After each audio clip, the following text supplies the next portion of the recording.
Pascal Gaud.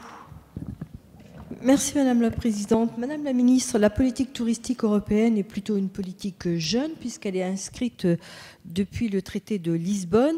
Et si je fais simple, elle vise plutôt à appuyer, coordonner et compléter les actions des États membres et des régions pour bien sûr maintenir l'Europe au premier rang des destinations touristiques mondiales.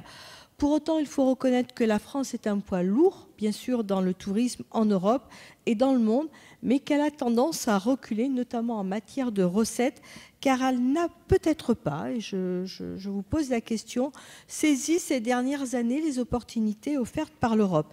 On pourrait peut-être déplorer sa quasi-absence sur la problématique du tourisme pour tous, dénommé Calypso, le retrait d'Atout France de la Commission européenne du tourisme, le CET, ou encore l'absence de participation dans la création de plateformes technologiques européennes pour créer véritablement un marché domestique touristique européen.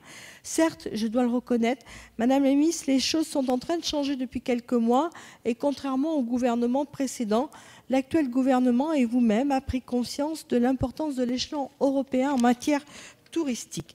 Toutefois, cet intérêt a été plus marqué sur les plateformes technologiques, sur les rapports rendus pour lutter contre la fracture touristique et le développement de l'emploi touristique, ou encore, bien sûr, sur la participation des services européens dans le cadre des assises du tourisme. Mais la voix au sein de l'Union européenne, la voix de la France, peut être certainement plus forte compte tenu du potentiel économique offert par le tourisme, car c'est un secteur qui pourrait résister à la crise. Alors aujourd'hui, la prise de conscience n'est peut-être pas totale.